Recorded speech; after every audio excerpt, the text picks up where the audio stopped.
right, bienvenidos a Miami, Vegas, and welcome to the Villain Theater. Listen, the race may have been a snooze, but we're about to have a party tonight, so give it up for the Vegas you know and love, Brian and Matt of the Red Flags Podcast.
Was in our team, but 8 o'clock was a little bit early for the show. Yeah, we left. We were like, when did we were kind of like moseying out, and then we saw on the screen that it's like, what's this race got? Like, when you actually go to the race, you're like, what the fuck even happened? Yeah, we went to the race, and now we've watched the race afterwards, and now we understand what happened, so we can maybe fill you guys in. Do you all know, do you feel like you understood what happened being there? No. No? Okay, cool. This is perfect, so we can be so you here. paid a shitload of money, you got on a plane, and you're like, what happened? But you know what, Matt, it's important that we thank F1 Miami for inviting us to the race. They did a great job. It was a great space. Yeah. They did a great job. It's just like the physical experience of watching any F1 race right. is tough because you're just... I think that F1 should do ovals. Yes. Call me crazy, but wouldn't it be so insane to like be within a stadium and be able to see everything that happens in the race that you're actually watching, as opposed to like a half a second and then they're gone and I can't even tell which car that is because at the beginning of the season they were like the cars are all gonna look the same and I was like shut up, and then today I was like what the fuck, what the hell was even that? Yeah, exactly. But oh my god, Miami. It's I think. It's nice to know that we were with fellow 1%ers here. Because Austin, I feel like it's of the people. Yeah. It's like everyone can fucking go, but like Miami's insane. Yeah. Miami's is. Yeah, we were trying to film content. We were like, let's find fun people to film. Let's just look for fun people. And we were like, we're like everyone here has such a robust 401k. It's kind of.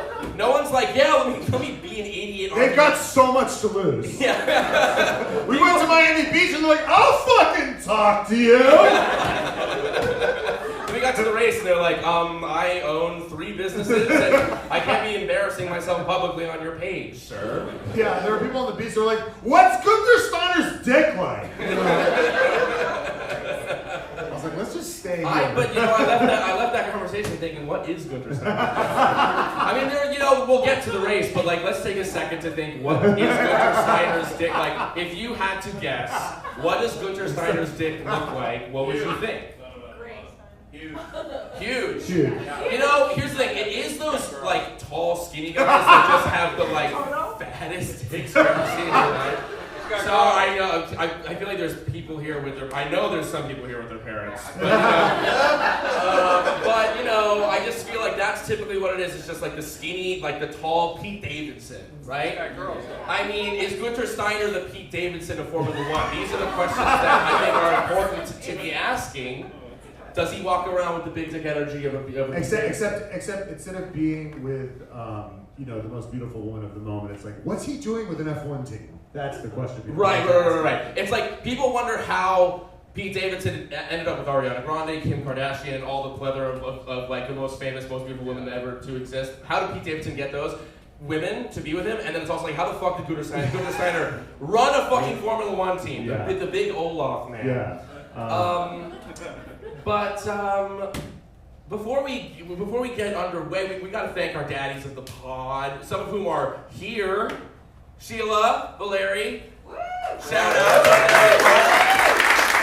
I told you we were with 1%. We got to thank Kayla, Robin, Jordan Texera, Julia Kim, girlfriend of Mad Lad, Daddy Henry, Jane Lingle, Spencer Grieve, Javier Mera, Sheila Valeri, Chandler, Luana Gomeno, Ali Santana, and we're with Friday Beers now. Friday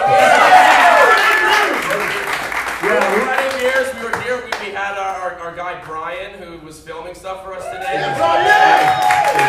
Brian doesn't know anything about Formula One, and he still attended this race. That is disgusting that people who don't know about Formula One were at a thing that Formula One was. We were like, Brian, we can't film the Formula One cars for legal reasons, but have you been filming the Porsche cars instead? He's like, I don't know the difference. I've just been filming these fucking colorful stupid cars. Also, I've heard there have been reports that they're trying to make this Miami race a night race next year, which would have been nice this year because if you can look at Brian's chest, he's going to have to go to the fucking emergency room when he gets home because he got tagged, is what someone said today. Yeah, it was pretty brutally hot. Yeah. No? Who said no? Yesterday. Where are you from? Yesterday. Where are you from? Florida. Okay, well, for Florida. for us normal folk. For us I live in LA, and I was like, this place is way too hot, and then it rains. Like, what the fuck is that? Like, it's bullshit. But the weather today was better. Well, speaking of Florida, let's start off with the Florida boy himself, fucking Logan Sargeant. Yeah. Logan Sargeant, who's had, been okay so far. I mean, the first couple races, we've been like, okay, we're like, he's American. He probably is going to suck. Yeah. But he's been like, okay, right? He's been like, fine. And then today he comes out, LL Cool J's doing his intro. And he comes out, which we'll get to. But LL Cool J's doing his intro, and he grabs the mic. He's like, let's fucking go! And then immediately gets hit by Lance Stroll, breaks the wing, and then the entire race, like just watching it, you had the experience of watching it. You got all horny because you were like, oh, there's a car coming. Maybe it's Perez. Maybe it's the leader of the race. And it's like, because there's been 45 seconds and there have been no cars here. And you're we go, it's Logan Sargeant. Florida boy. I mean, how many of his family members were there today? And everyone in his high school, friends, enemies, being like, I knew that guy fucking sucked. I knew that. And you know what's weird is I think his brother like came in second in the Porsche series. If you guys were in the Porsche, you saw a Sargeant, Tom Sargeant. There you go. I knew his real name. I was just wanting to see if I had any fellow Porsche fans out here. I think also being at a race, I don't know, how many people was this their first race that they've been at?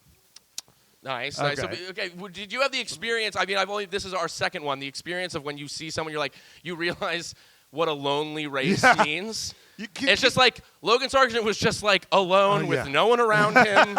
It's like he was like, it's like 2 a.m. and you're like having like a I gotta get the fuck, I can't sleep, so I'm just gonna go on a drive. And I'm really contemplating it all. It's like he's just alone. He was just lonely. Logan Sargeant was so lonely. I have nobody to call my own. Yeah, I mean, you must be thinking over every life choice when you're just driving, because on television you're not aware how like fucking alone.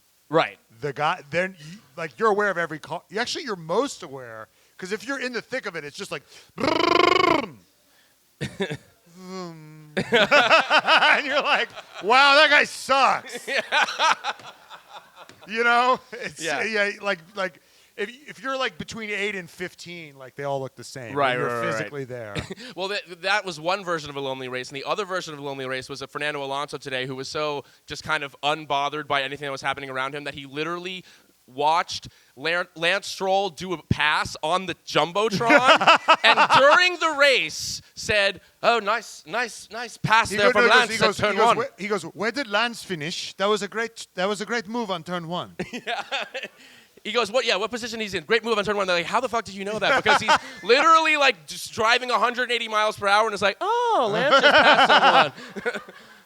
Fernando Alonso, I don't know if you saw the podium celebration, but they're all doing it, and then like a socialist king who wants his fucking workers to be a part of the fucking the proletarians. But proletarians to revel in the profits of the business. Yeah. He hands his big fucking magnum down to the plebes, and they're all sucking on his fucking big fucking champagne cock. It's a caricature, really. He's like, he was sniffing a flower behind Max Verstappen during the interviews today. We watched it, you guys didn't see this. You guys were all in traffic, but let me tell you what happened today after the thing is that Max Verstappen's doing an interview, and then he's like here, and then like out of focus in the background, you literally see there's like like bouquets. He's literally smelling the roses, dude. He's literally, there's like orchids, and he's just like, this and that. And I mean, like, who the fuck is this man? And then after qualifying, we'll get into qualifying because that was very interesting as well. But there was like the Latino trio. It was right. It was like the three Latino men walking, and everyone's like, "Oh my God, this is Florida. This is so amazing." This and that, and then like Alonso just kept like for like 3 hours was like polishing his sunglasses. Like he wouldn't stop polishing his sunglasses, and I remember Brian just being like, "That's because he like came so hard, and it's all covered in cum." He's just perpetually coming. He's perpetually coming. His pants are always wet, and I used to think he just peed in them, but he's just constantly popping. This is a Chris Rock bit that he said about Elon Musk, who we'll get to. Yeah, but Chris Rock says that Elon Musk has negative cum. Right. Fernando Alonso has negative cum right now. This guy is depleted. Yeah. He's popping so much from what's going on. And they asked him after qualifying, they're like, what's different? Like, Danica Patrick asked him, like, Fernando Alonso, like, you like sucked for years. Yeah. And you were the least liked person in this sport for 2 decades. She was talking more about results. Yeah. But she's like, what's changed? And he goes, I have been the same. It is the team that has changed. And it was just like full shade on. It was just like a full every other person I've worked with before now sucks. Yeah. And then he also said like, well, but Aston Martin is finally like letting me dictate what I want to do with the car. Creative control. And which is final cut. That's like winning an Oscar and like being at the Oscar stage and being like, see what happens when you let me do everything to all the other people in the room that you've worked with. And so. I have an LL Cool J story before I forget. Yeah, well, let's talk about the LL Cool J. Let's talk about first, I was like, what the hell is LL Cool J even doing here? Right. I used to work on the Paramount lot, and I used to just see him he's the biggest guy.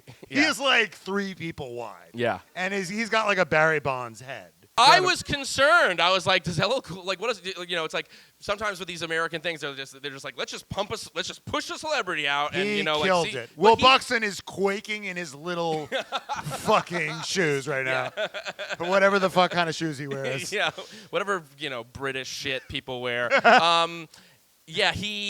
No, I was like, this is gonna be cringy and I'm like Formula One. I'm like, this is kind of the beauty of it. I'm trying to explain to Brian, who's our camera guy, who's here. He's like Ryan in The Office. Yeah, he's like the new guy, and we're like Michael Scott. I'm like, this is what the fuck Formula One is. Here's what's interesting about it. I'm like, what's interesting is that it's bad. Like sometimes what's interesting about it is that it's bad and awkward and weird. That's what's actually good about it. Is that we'll get to Ted Kravitz. No, Ted Kravitz. Has anyone watched Ted Kravitz's Notebook?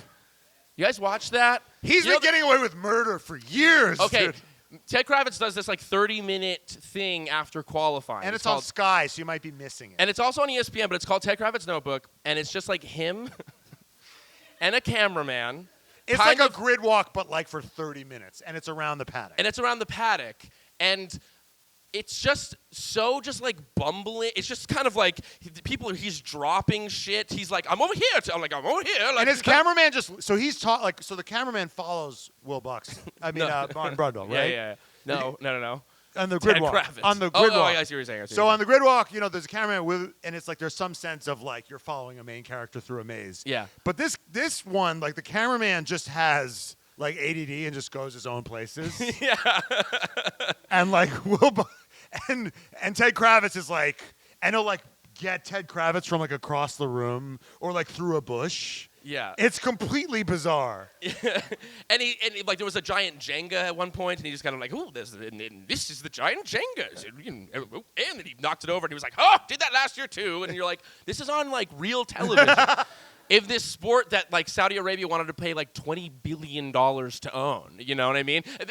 Watching it, you should go home, you should watch it, but the experience of watching it is kind of like you're watching like a link that someone sent you for like a Make-A-Wish kind of thing.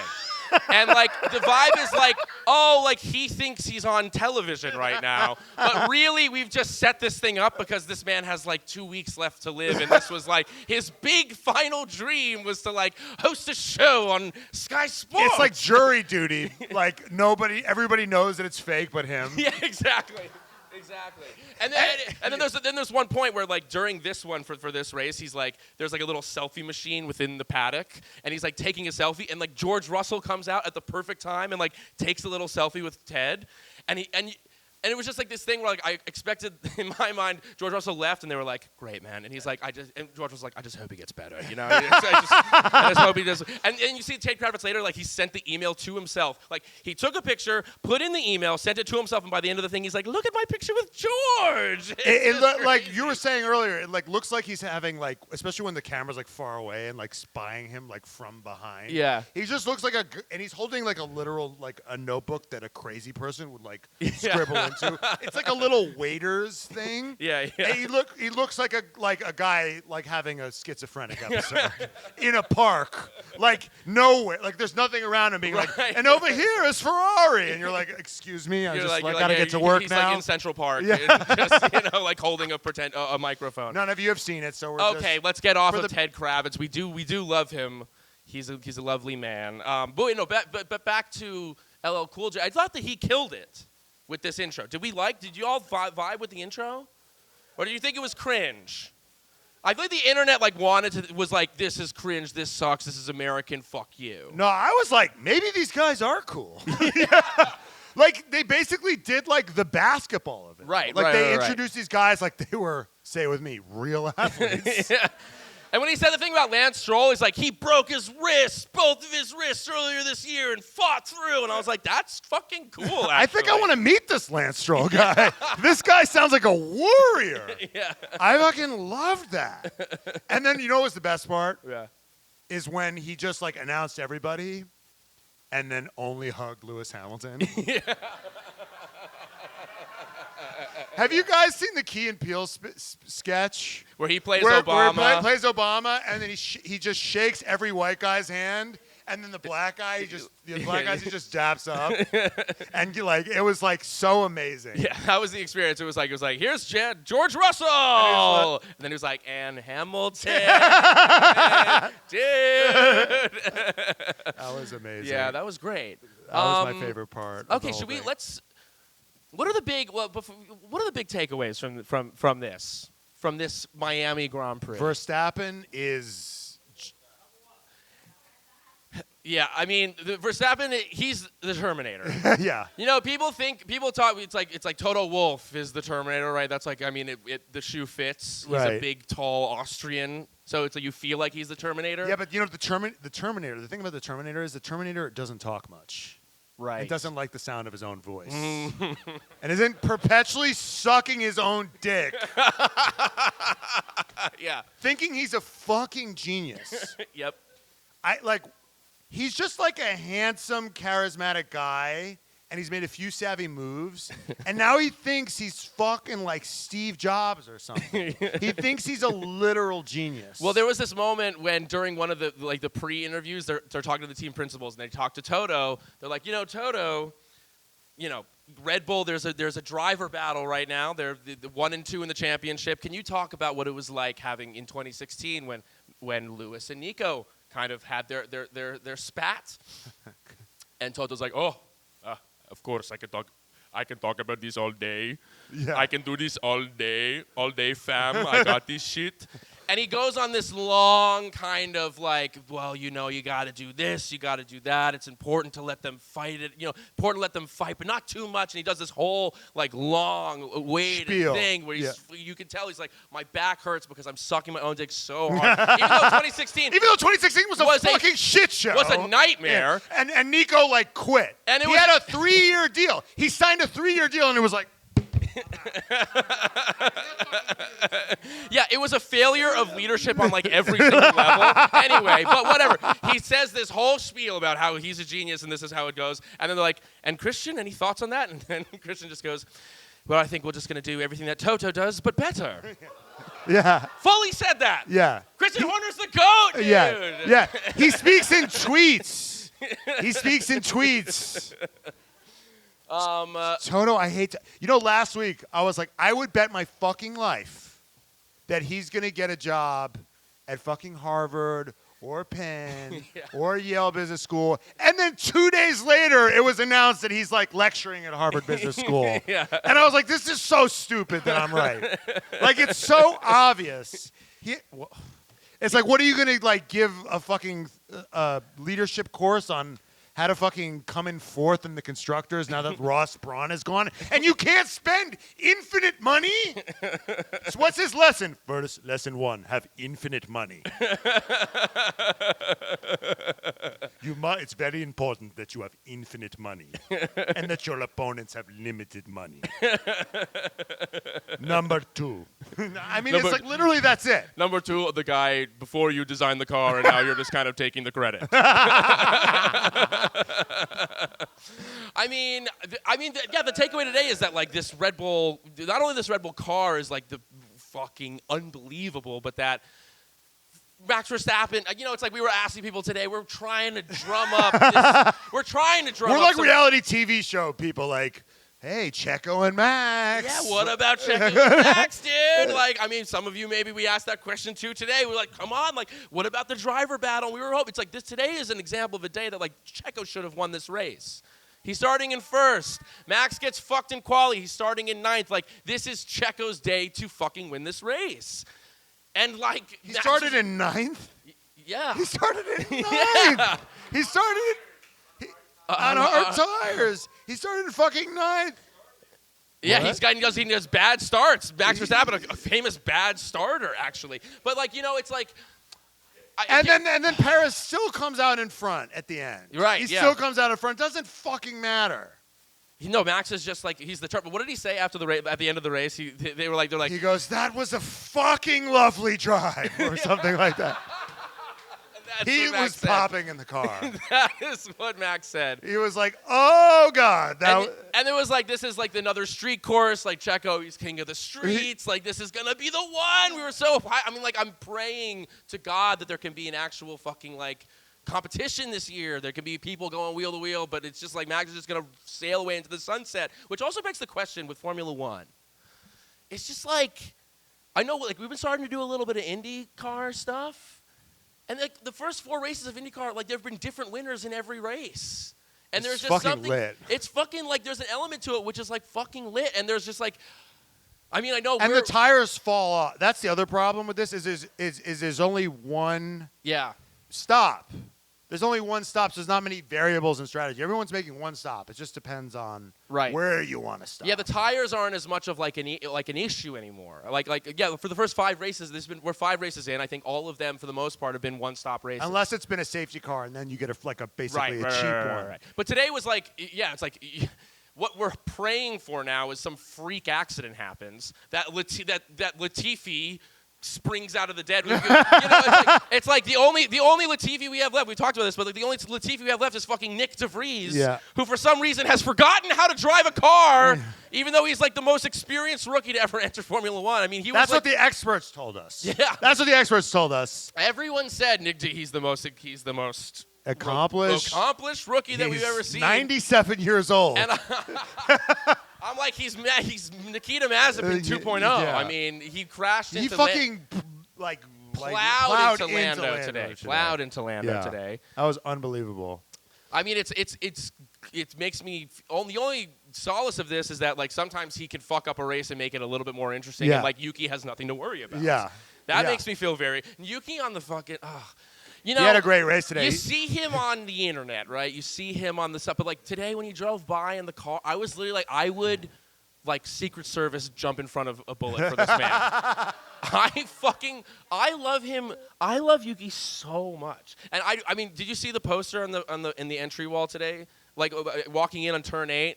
We posted a clip about it, but it's like he was. It got 300,000 views. I guess none of you guys saw it. He just looked so fucking. I was like, I want to fucking suck this guy's dick right now. Like what the this guy's fucking giving me everything, dude. So he'd be some fucking wagyu into my mouth. I was just like, when we went to one, we did like one, like, let's eat a Cuban meal. Yeah. And then we were just like seamless. We were so burned out. Yeah, sure. But like, I remember the first thing I thought when I ate this delicious Cuban sandwich in Little Havana, I was like, I just want to feed this to Yuki and see what he says. I just want to go places and feed Yuki things. Right. That's what I want to do. Whenever I get a nice meal, like I did like a tasting menu recently, which like I've done like 2 of in my life, but like I did have a moment during it being like, I wonder what Yuki would think of this meal. I wonder what this race car driver would think of this food. He's my favorite. And you know what? Like there was a great clip of them doing GTA, and Yuki was doing the video game. Yeah, they're doing like the video game walk. Did anyone see this? Like they're doing like kind of like when they're like open the door and they're like running into a wall. Yeah, they do the whole sketch. And you'd think Nick DeVries would be good at this because he basically is a non-playable character. And he couldn't fucking do it. Yeah. And Yuki was like nailing it. He committed to the bit. I'm like, you suck at you can't even be Daniel Ricciardo and be good at the other shit. Like if I'm Nick DeVries, I'm like, I better get good at the social media content. Yeah, right. You know, he's got too many abs, dude. It's too many abs. Yeah. He's good at that part of social media content where it's just a still picture of him with. I need more shirtless pics of him. Yeah, it's like he should race shirtless, dude. Just the helmet and gloves. This is what's just the helmet and gloves. How lit would that be? Yeah, dude. This is what's gonna keep him in his job. Jesus Christ. Jeez. Silence your phones, people. Okay. Wait. What should we talk about? We should talk about qualifying. Sure, yeah, let's talk about. I mean, qualifying was the most interesting part of this. Where Max was like, let me be Harry Houdini and make this shit hard. Yeah. Make this seem like a challenge. Yeah, let me be an equitable king and try to like have this be, to each according to their need kind of thing. He's like, what do I need? What place do I actually need to start in to come in first? He's like, it's like a golf handicap. Yeah. Max Verstappen should have a handicap. He's like, he should be, but it was not a good enough handicap. I think P11. Right. And it was a 5-second gap. Yeah. At the end of the day. P10. If he got last, I think it was P10. Yeah. For next time. Right. That's my note. Yeah. He needs to start P10. Yeah. It was like the other day, last week, I was like, he needs that gash in his fucking car. He needs that George Russell gash in his car every fucking race. And then we're on to something. Yeah. Then this might be kind of fair. I mean, we were talking about, we were asking people questions today about, what Mario Kart weapon would be the best thing to add to a Formula One grid. And, the answer really ultimately, because we thought about it, the answer ultimately has to be the blue shell. Right? I mean, Perez and Verstappen finished, I think, 20 seconds ahead of Alonso. Yeah. I mean, Alonso's getting third by a huge gap. And so everyone's saying that they're sandbagging, right? That they're keeping their pace back. But now since they're racing each other, they unfurled their whole dick, and we're like, whoa. Right. They've been holding dick back. Yeah. And now it's holy shit. Alonso finished 20 seconds behind them. Yeah. They're our dicks aren't that big for the past 5 races, and now it's just holy fuck. Yeah. Today they were forced to show the fully drop trowel. Yeah. Today we saw the full They've weight. just been poking it out of the fucking zipper for now. You've been seeing the bulge and the lighting. You're like, is it what? 8, 9, 8, 7? And it's oh no, this is a fucking full ruler, dude.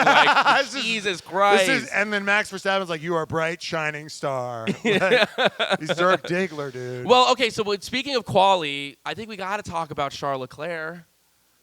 What's going on with him? He is a lot of people are saying, like, well, this isn't what a world champion would do. He just doesn't have the mental capacity to be world champion. All these people that have never been challenged, like, at this level in their lives. Like, he just doesn't have the killer instinct. And I'm like, is that what it is? They could be right. Yeah. They could be right. It could be that he's, like, choking. Or it could be that, like, I mean, you see him last week? Last week he got P3 and he just looked like he wanted to kill himself. Right. He was just like, this sucks. I want to go home. Get me off this podium. It's bullshit. And it's like, does he not have killer instinct, or is he just so sick of finishing P2 or P3 that he's trying to fucking dunk from the free throw line in every qualifying? Yeah. Whereas Carlos Sainz is just like, just keep swimming, just keep swimming, just keep swimming. Don't put it in the wall like you did in Baku. Don't use the exit ramp like you did in Baku. Don't get completely humiliated by your teammate. Yeah. Because here's what it is. We've talked about this before. But in Love Island, right? Yeah. We talk about, like, who's looking for love and who's just a game player. Yeah. I think Charles Leclerc is looking for love.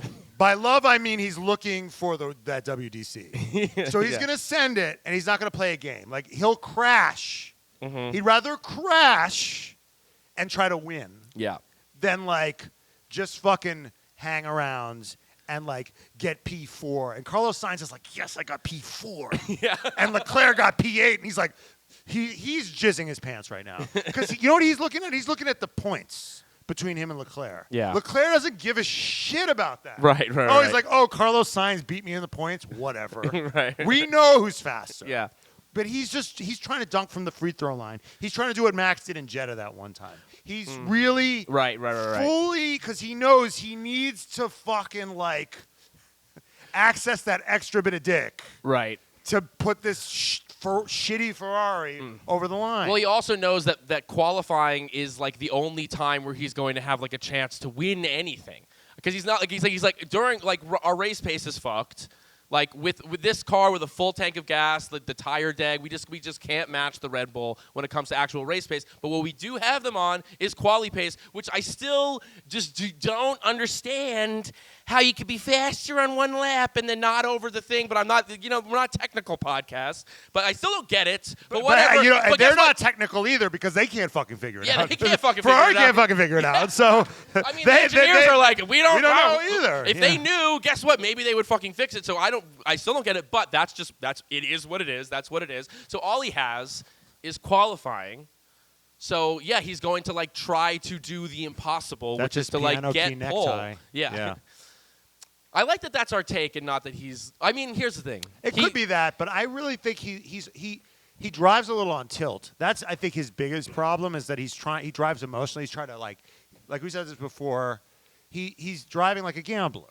Like, he's lost, he's down big, and he's trying to fucking he's Adam Sandler in Uncut Gems.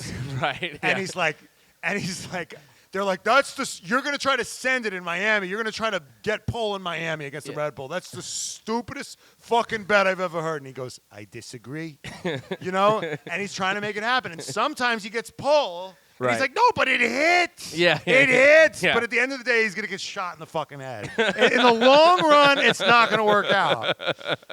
But yeah, he's Adam Sandler. He's like an emotional bettor. Yeah. I mean, he is. I mean, he also, I think he is depressed. I mean, we all heard the song, right? We all hear Charles Leclerc's song.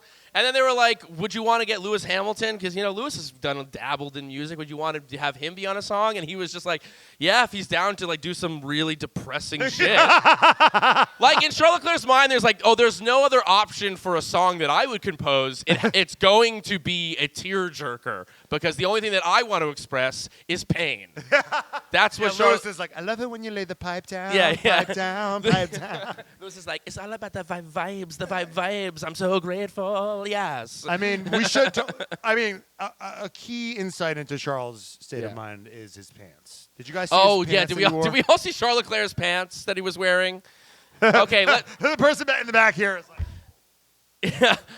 Charles Leclerc's fashion is a thing that should be studied in sociological classes across the country. He was wearing these they were blue and white tie-dye like But they were stripes. blocked off. They didn't run at all. They didn't run, but they were like blue and white down the pants. And here's the thing, like the pants, it's bold look. Bold fashion move. But this is what Charles Leclerc always does. He does those pants, and then he does his just like shitty Ferrari jersey on top of like a fucking fashion statement. Yeah. He wears like his jersey. And this is like, you can see this so often with Charles's fashion. It's like he wears something really bold with like the most boring thing that you could possibly grab. He wears like a Nike. He's like hedging. He wears like Nike sweatpants with like a swiveled blouse. You know, it's like, what's going on here? It's like he doesn't know. He's lost.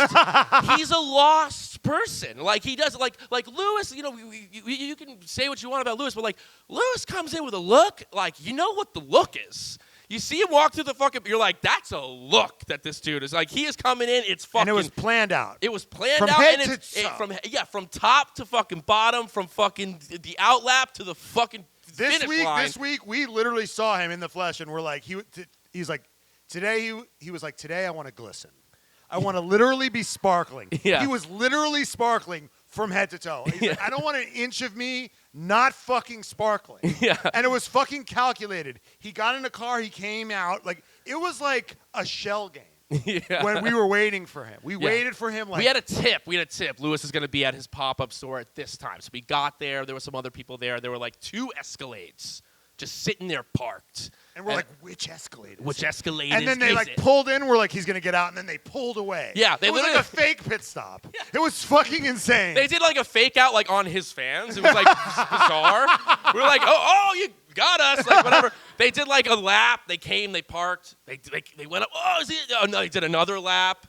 And you're trying to guess like which one is which one's like in a stadium where they're like scrambling the hats around. Yeah. That's literally what you're trying to do with Lewis Hamilton. Yeah.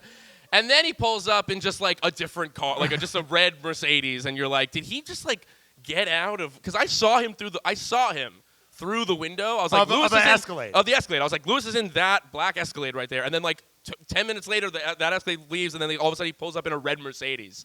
And I'm like, he faked out me. Like, what? What the fuck is going on? But anyway, he came in. This was actually amazing because I've never seen like someone this famous in the in the flesh. I've never. Or you know, like you see like we've seen you see like actors in LA, which is different. You see like it's like who gives a fuck? Actors, as we've said, play great men. Lewis Hamilton is a great man. Okay, so there's a difference. Okay, Brad Pitt is playing a race car driver. Lewis Hamilton is one. Okay, this is the difference. Yeah. But anyway, he gets out of the car and everyone's like, ah! And then he's just like, chill. And then everyone just goes silent. And everybody's quiet. You can hear a fucking pin drop. But we're in fucking Miami. Like, the reggaeton stops. I swear to God. Literally. The reggaeton literally stopped when he got out. And he was like, and then he starts, and he's just going up to people, just like calmly pumping. Hey, what's going on? How's it going, man? How's it going? Yeah, nice. That's great. And like everyone's just like, hey, Lewis, like, how's it going? You know, it's like the middle of the afternoon in like Miami. I mean, it's like he's crazy. Yeah. But he just commands that power. People just match his energy. So then he goes in, he does Daniel the thing. Ricciardo would never. No, everyone would be like, ah! And he'd be like, ah! Yeah. Daniel would come out wearing something like this. Yeah. And be like, how's everyone again? I felt like I was in church. I felt like it was a religious experience. Yeah, it was. And we were meeting the Pope. Yeah. It felt like we were meeting the Pope. And he was like in he was in his Mercedes shirt. Yeah, he was in like his Mercedes shirt, and then he goes across the street to take a picture in front of a car that was filled with plants because he's fucking plant-based, babe. And then he gets in the car. He gets back in the car to cross the street. Like not like go across the block, like from one side of from curb to curb. He gets in the car and drives 5 feet, and he's being chill. He's being like, "Hey guys, hey." And his bodyguard is like ex-Mossad. And it's like, back the fuck up. Yeah. Fuck off. I'll fucking kill you. Yeah, I swear to God, I'll destroy you. Back the fuck up. It's like He's not like matching. the anger translator for Obama. That Key and Peele anger translator. Yeah. And he's like taking all like after Abu Dhabi, that guy went out and killed someone. That guy's like the giver. That guy's the fucking giver for Lewis. Like Lewis is like plant-based, like spiritual, and like he could be chill after Abu Dhabi because he touches this guy, and the guy just goes, "Ah, fuck!" That guy murdered 7 people in Abu Dhabi. We're 7 murders in Abu Dhabi. Lewis like, you know what you need to do. And he's like, yeah. And then he goes, "I'm so grateful for you, man. I'm so grateful for you." Hashtag so grateful. Hashtag so grateful. So then, this is our ultimate. He goes into the store, you know, and we're like, "What's going?" And then he comes out like 5 minutes later. So just a track. He went into the store, crossed the street, got in a car, into the store, and then comes out, costume change, boom, and he's glistening. And it was like I was like I just watched like my first Broadway show. I was like, how did they do that? Like, how did they turn the shoes a different color? This is crazy. Yeah. And I felt like I was in Wicked. It's like, how did they fly? Yeah, whoa! Defying gravity. And but it's because all of that stuff, like that's who Lewis is. He's made that choice. Charles Leclerc still wears like Crocs and like silk. It's like, what's going on? Yeah. I worry for my friend. Charles Leclerc, my friend. Okay. What else? Okay. What else? But you know what must be killing Lewis? Yeah. All that wonderful shit we say about Lewis is true. It was a magical experience, and he didn't acknowledge me at all. He looked right through. Like I got no time with him. There is an amazing picture of like Lewis leaving the thing, and he's like, and then Matt's behind like, like blurry in the background. There is a picture of me. With it Lewis. will be framed in both of our homes. Yeah. Like he is this like he's got the riz. He's got the riz for sure. It must kill him that this George Russell thing is happening. When George Russell, like I used to hate George Russell. I've done a full 180 on Russell. Yeah. Because his talent can't be denied at this point. He did like when he passed signs, I think. Yeah. And he went on the radio. You guys didn't hear this because you were at the race. He goes, "That's how we roll." Yeah. Okay, you guys heard it. Okay, all right. All right, okay. stand fucking correct. As my dad would say, take it back. Take it back. Okay, Dad, I take it back. But he sang it though, because he said like that's how we roll, dude. Like he said that before. We've heard this from him, but he kind of did like a that's how we roll. like full theater kid in a car, driving that's how we roll. Like his neck's like that's how we roll. It's crazy. He's like so corny. Yeah. He's so fucking corny. And he was behind Lewis today. He was right on his tail, and Lewis was like, I'm not fucking moving aside for him. He said that on something. He was like, I'm not gonna. He's gonna have to pass me. He can have a go. He can have a go, but I'm not doing anything. And then like a couple hours later, he was just like, they were like, Lewis, like, sorry, you got to move out of the way. And he was like, okay. Yeah, he just had to do it. And it must be. Well, because he qualified way ahead of him, and Lewis I don't think had pitted. No, Lewis was like, please, DeVries, help me out here. Yeah. Help me out.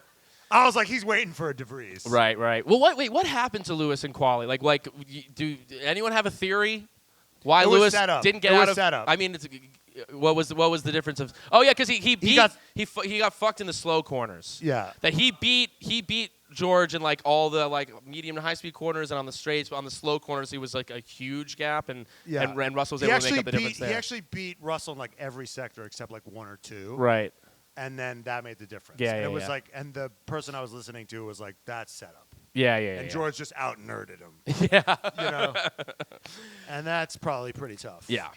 For Lewis to take. I mean, Lewis had a decent race today. I think he was like pretty happy with the result, but it's just like, yeah. I mean, we're trying to figure out today was also we've had the same podium for 3 of the 5 races. Yeah, we do fuck, marry, kill, and we're like, we have to retire this. Yeah, we can't do fuck, marry, kill the podium. Like, how many times? Yeah. You know, it's like he's unkillable. This is something I've killed him every time. Yeah.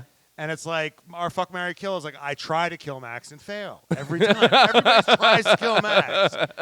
And he's like, and he takes all the hate and he just huffs it, dude. Yeah. We got to try something new. If you want to stop him, you got to start complimenting him. Like, because I see a lot of myself in Max, and it's like, if you say something nice to me, I'm just like, what the fuck? Like, what the fuck? You know what I mean? I once, after like we did a live show, I think in New York, and it was like Matt was nervous. Matt's always nervous going into the live shows. A little peek behind the curtain. No, I'm not. Yeah, Matt was he wanted to cancel this one. Called me like 3 days before flying to Miami. He's like, dude, I don't think like no one's gonna come to this fucking thing. And on some level, he was right. But y'all are here because you're the fucking real ones. But anyway, I digress. After it was a great weekend, you know, we started this 2 years ago, and it's been such a fun ride. And like afterwards, I was just like, dude, I love you, man. I just like gave you a hug, and then like I just was like, yeah, like I'm just so proud of us and just love you, buddy. And then afterwards, you were just like, okay, like. I'll see you. That was tough for me. I'm sorry. I got to go. So maybe it's like Max. I mean, Matt, he has cats, right? He's got cats. Yeah. But, I mean, Kelly's, I mean, his. Oh, yeah, she looks warm. Well, his stepdaughter. Have you seen him when he's doing the and she comes up to him and she's like. While he's like a captive audience, he's like, thanks, Kev. He's already glued there, and she's like. Yeah. I guess that's true. Yeah, maybe. Yeah, so people need to touch. Max doesn't like to be touched. That's what George Russell found out. Yeah. At the sprint race, that Max doesn't like to be touched. You know what his love language is? Winning. Yeah. That's his kink. His kink is dominating. And eating. Oh, yeah. He always talks about how he's just like, he he can't can't wait to eat. He can't wait till he retires so he can just get nice and fucking fat. All he was talking about in this documentary is like, I remember when I was a kid, I used to eat like a fucking pig. I can't wait to eat like a fucking pig. And Kelly PK is like, no. No, you got to keep it tight. Yeah. What did else? You guys, what did you say? Oh. Okay. Okay. What we've learned is that women can be toxic too. Okay. I think it's important. Some women in the front row said he's not that tight. He's not that tight. I don't know if you've seen, but she's still fucking. Oh, you'd still fuck him. Okay, great. Oh, stop it! Don't do that. See, don't turn that toxicity on yourself. Yeah. Jealousy is like swallowing a house on fire that you set on fire, dude. Don't do that. No, Max is skinny. He's not toned though. He is skinny.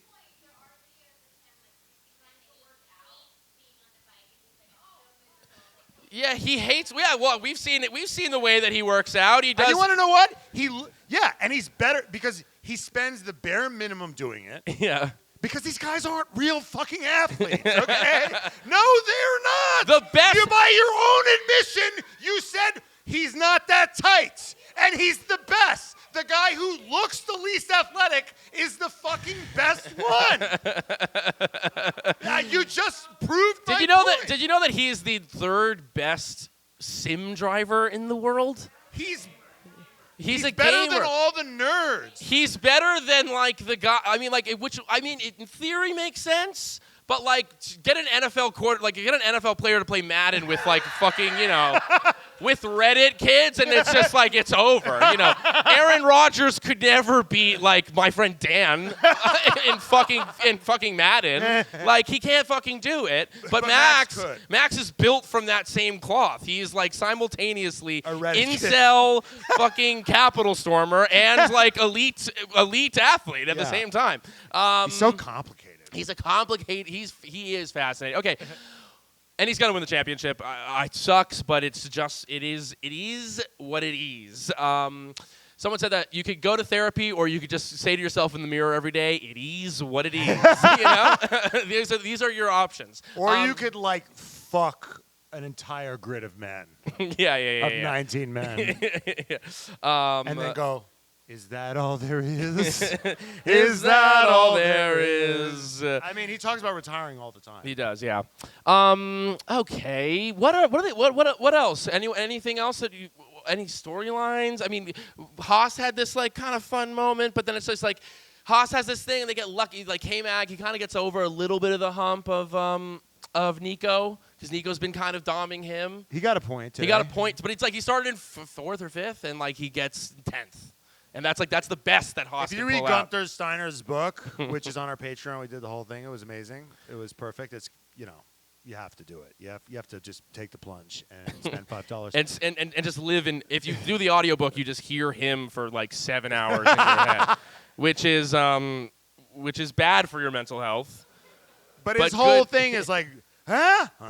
Yeah. That's the whole vibe with Haas. You're like, You're like, P4 and P5, we're in the fucking point. And then it's like, we fucked it up, Gene. That's the whole vibe. They're always like up and then they're down. They're never like down the whole time. They give you, Haas is a bitch because they give you fucking hope. Yeah. You have fucking hope with them. Yeah. They get close. Haas gaslights you. K-Mag was on pole last year. You're like, holy fuck. He's on pole. Yeah. And then it's just like he finishes, P8 or 12th. Right. 12th. Yeah. Thank you. Yeah, he started on pole and finished 12th. It's like the roller coaster. It's like, do you love me or not? Come on, dude. And Yuki's just been blue balled this whole season. He had a great he came back from 17th to 11th. Yeah. What kind of shit is that? Yeah. And That's then it just couldn't get the point. Couldn't get the nut. No. Anything else you guys want to talk about? Yeah. Yeah, it's just I just here's the thing, Checo's great. Daniel Ricciardo, everyone's wants Checo. I mean, the Daniel Ricciardo fans want Checo out so that they can keep the dream alive, but a lot of people want that. If you really love Daniel Ricciardo, you want him right where he is, racing Yuki Tsunoda in a little boat, going to the Met Gala, having a great time. Yeah, doing and interviews. Just wondering and having the imagination to be like, maybe. Yeah. But if he got promoted, it would be definitely not. Yeah. You know what I mean? Max would rip his fucking face off. I mean, Checo's is great. He's had a great year. I mean, it's been 5 races. He's won 2 of them. He's qualifying great. But he's run into the immovable object that is Max Verstappen. The wood chip. The unstoppable force that is Max Verstappen. And he's both of them. He's the unstoppable force and the immovable object. But I mean, I just it is. I'm pumped for Checo. I hope that the luck gods continue to make this somewhat of a fight, and there can be a little bit of something here. But he certainly deserves that seat. He has certainly proved that he can handle that fucking seat. Not as much the first season, but definitely now. Yeah, but he handled it enough. Albon didn't get, Albon got a second season there. I mean, he replaced, Gasly a little bit of the way through, but he had his second shot, and he crumbled. Yeah. But Checo has not. He's risen to the occasion. He's just like an ultimate journeyman, but he's just not destined to be a world champion. But here's the question: psychologically, they talked about this with I forgot who was mentioning this, but David Coulthard. Yeah. When he was with Mika Hakkinen. Yeah. Every year he was like, "This is the year I fucking do it," and he just couldn't do it. And at a certain point, he just had to say, "I'm not going to do it. I just have to do my best, whatever the fuck that is." And the question is at what point is Sergio Perez gonna because every year, because this year he was like, "I want to be world champion," and Red Bull was like, "Take that tweet down." Yeah, he literally tweeted that. He was literally tweeted he was that. "Great race today. I really want the championship." And then 5 minutes later, it was that tweet JK, was gone. JK, I don't want to be world champion. Yeah. It's crazy. Of course he wants to be world champion, but at a certain point. When are you just I got to do my best. I can't worry. Right. It's okay at this point. He's still in it. But Well, Mark Webber was kind of that guy as well. In 2010, when Vettel won his first championship, Mark Webber, I think, was leading that championship going into Abu Dhabi. He was leading. He was kind of there with Vettel. And there was this clip I saw. Took his wing. Yeah, there's this great clip I saw recently. It's an old clip. It's we're new fans, so we're finding the old stuff. There's this great clip of Mark Webber, and there was one race where his wing got just failed, and then they were or Vettel's wing failed, and so then they just gave him Mark's wing, his front wing, and then Mark got the old shit. They were give this to Mark. You know what I mean? And then guess what? Mark lost that race. And afterwards, they were asking him at the press conference, and they were like, what, were you satisfied with today's results? And he goes, well, I think the team was very satisfied with today's results. And he was like, yeah, the team was. I wasn't. And then, Vettel's there, awkwardly, and he goes, yeah, I don't know what to do. And then Mark Webber takes a sip of his glass, and literally, with this amount of force, with all the camera, just goes, and, water flies everywhere. And I was like... And have you ever seen do you guys know what Mark Webber looks like? Yeah. Yeah. Yeah. Yeah. Okay. So they were built different, but he looked like a man. He felt he felt like we're in a world, we're in a twink phase era right now, but that was a full grown fucking man. Well, it's interesting because and Brian Vettel was like, can I be that glass? Slam me down. Glass? But that was interesting because that was kind of also like Vettel was the first of what the Piastris and the Lando. Vettel was unheard of. He was the first Max. He was the first hairless wonder of Formula One in a way. And then Mark Webber is this. It's like the difference between millennials and Gen Z. Yeah. You know what I mean? Where there's in this way where it's just personality. There's a Gen Z thing where it's Piastri is he's great and he has the potential to be great, but he's not what great athletes felt like 15 years ago. They felt like Mark Webber, who walked into everyone. Or Michael Schumacher. Yeah, who was walked into everyone being suck my dick, I'm the fucking man. And then Oscar Piastri's hey, I'm here to race here. And it's great that Webber's actually his fucking manager. Webber is his manager. But I've said this before, but Piastri is like suck my dick, but only on Twitter, which is the most Gen Z thing. Right. He's a savage online, and then in the race he's hello, how's it going? Okay. Anything else? Anything else? What else? We'll get into our awards maybe, but anything? Any other people you want to?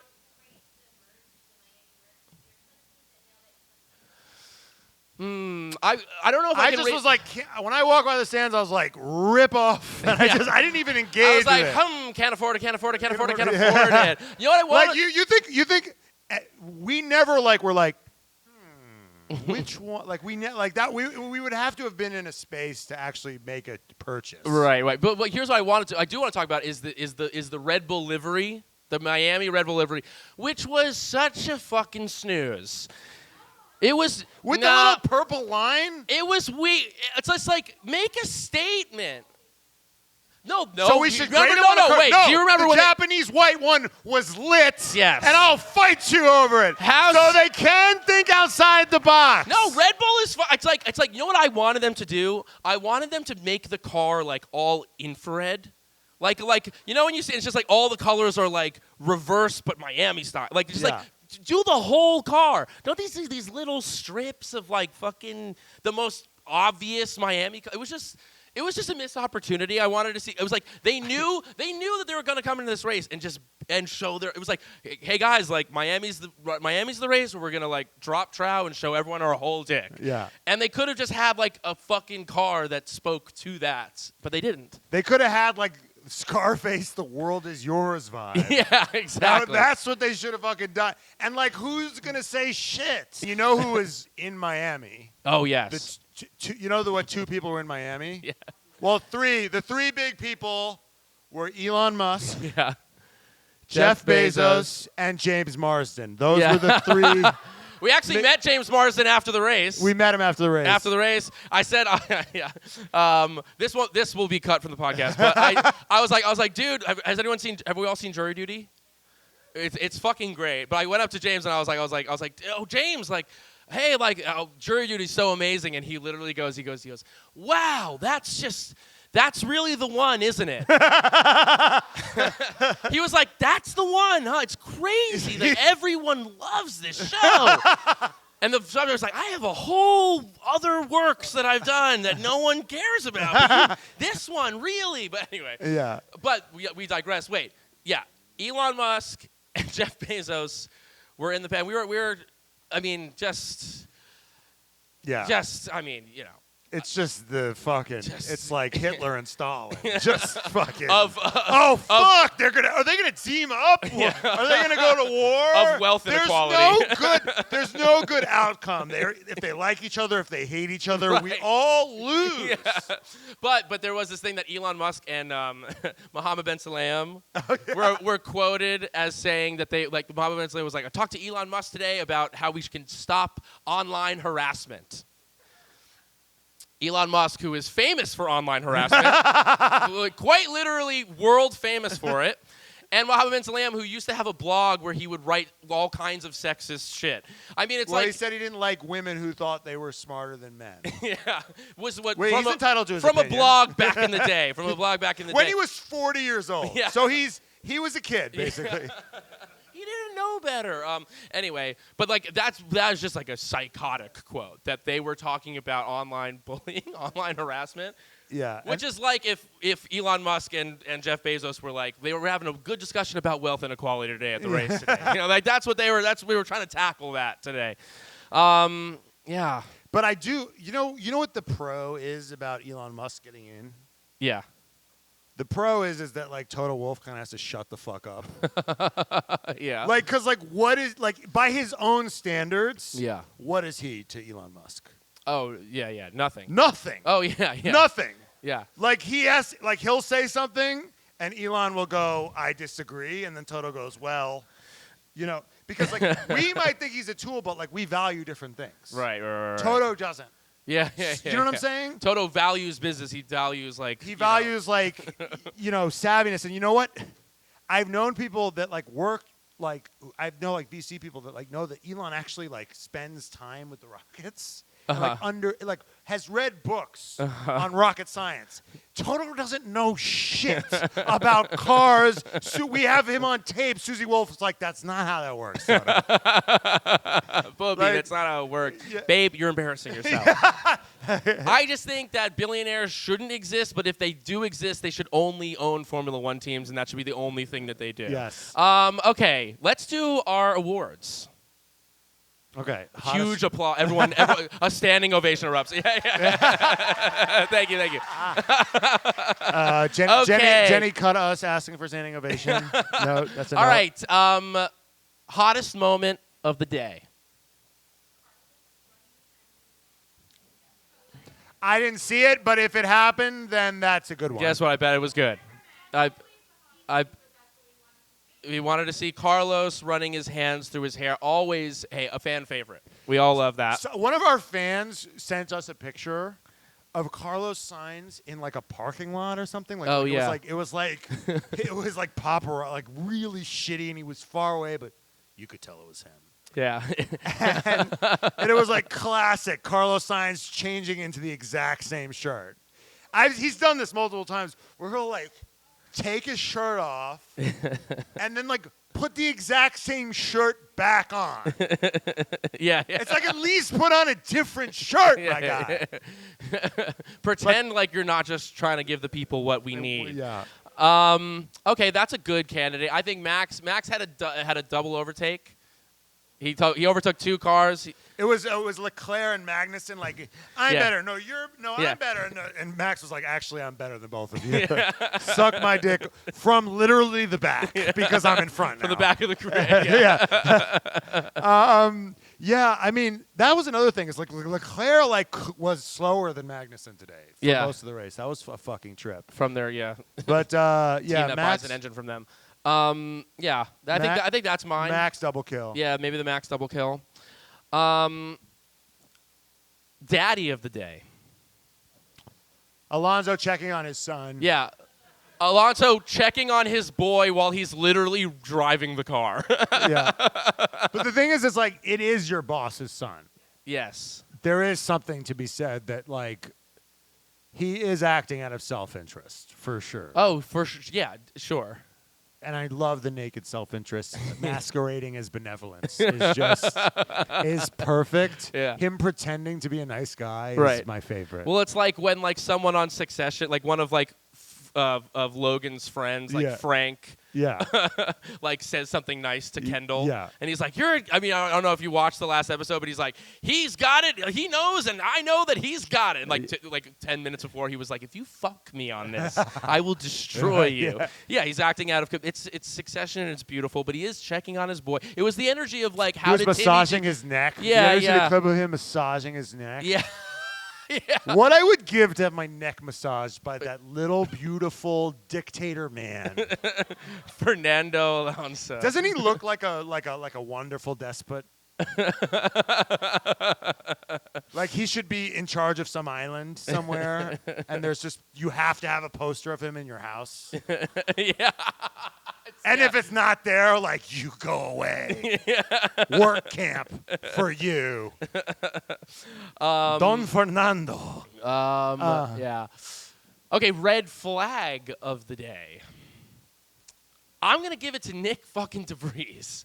Just bum rushing Lando Norris, who is my son, Lando, who I feel protective over, who is growing out his little chin pubes, and it's not working. Yeah. But he's got to find his own way. He's got to do something this year. He's got to be his own man, and I can't tell him that he can't do that. But in my mind, we all know that it's a bad move. But he's doing it because he's got to have something going on this year, and he's starting. It was like after I got into college, I just like took up guitar. Like I got to do something. You know what I mean? Yeah. Something's got to happen. Yeah, he seems kind of depressed too. He and Leclerc need to have a little like fucking powwow and just sink into their own misery. Yeah.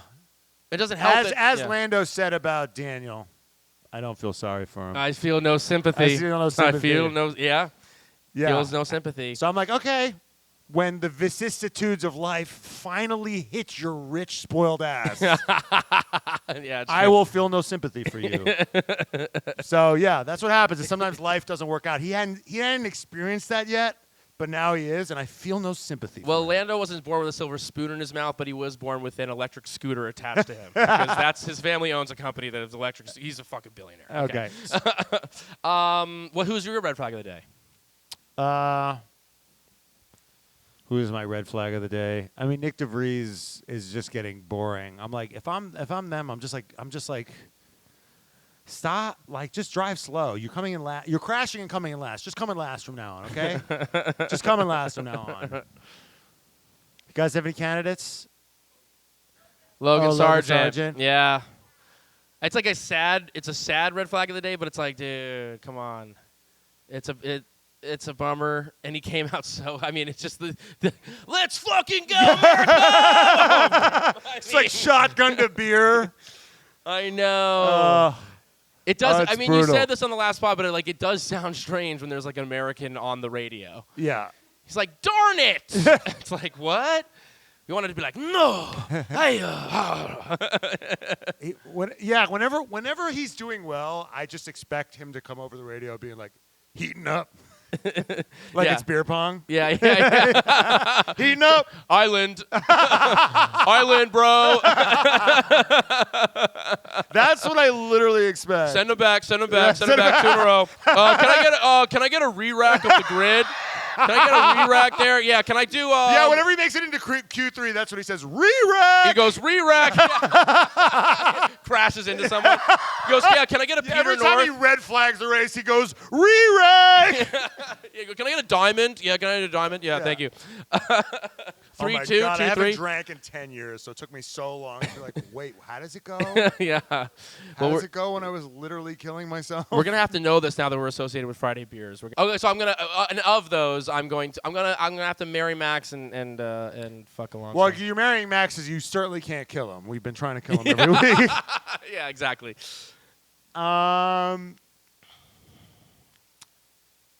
Yeah, I guess I will marry Alonso, fuck Max, and kill Checo. Well, you're gonna kill Checo in Florida, dude. Well, I just back you. I have your back. Thank you, dude.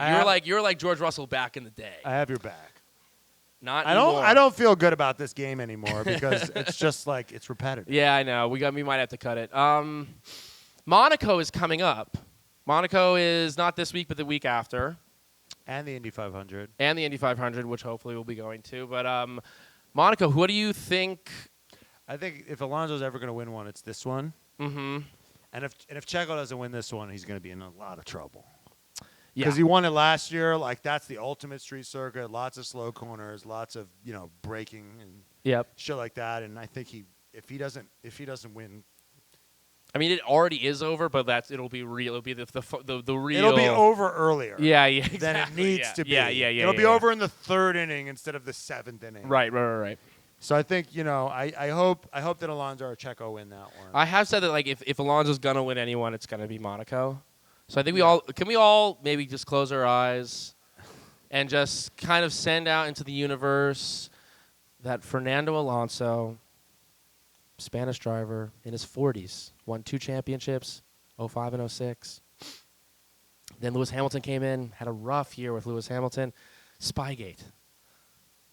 Allegedly. Spygate. Allegedly.